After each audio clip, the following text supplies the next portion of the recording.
தாய் தமிழ் உறவுகளுக்கு வணக்கம். சபரீசன் இடைத்தேர்தலில் போட்டியிடுகின்றார். சபரீசன் இடைத்தேர்தலில் போட்டியிடுகின்றார். எந்த தொகுதி தெரியுமா?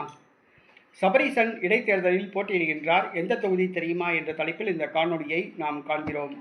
தமிழ்நாடு முன்னாள் முதலமைச்சர் திமுக தலைவர் மு.க. ஸ்டாலின் இவருடைய ஒரே மருமகன் சபரீசன் தற்பொழுது திமுகவில் களமிறக்கிவிட்டுள்ளார். திமுகவை மறுசீரமைப்பு செய்வதற்காக ஒரு கமிட்டி அமைக்கப்பட்டது. அந்த கமிட்டி அளித்த பரிந்துரைகளை நிறைவேற்றும் பொறுப்பை சபரீசனிடம் ஒப்படைத்துள்ளார். இதற்காக அறிவாலயத்தில் சபரீசனுக்கு தனி அறை ஒதுக்கியுள்ளார். இந்த சூழ்நிலையில் அவருக்கு எம்எல்ஏ பதவி வழங்க மு.க. ஸ்டாலின் முடிவு செய்துள்ளார்.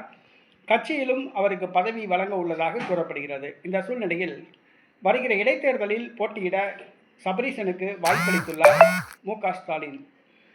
சபரீசன் அவருடைய சொந்த மாவட்டம் திருநெல்வேலி மாவட்டம், பிள்ளைமார் சமூகத்தை சார்ந்தவர்.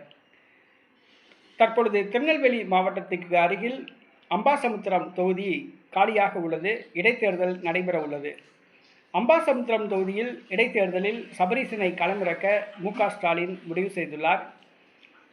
வெற்றிக்கனியை பறிக்க இப்பொழுதே தேர்தல் பணிகளை துவக்க உத்தரவு பிறப்பித்துள்ளார். சபரீசன் தமிழக சட்டசபைக்கு வர வேண்டும் என்று மு.க. ஸ்டாலின் விரும்புகிறார்.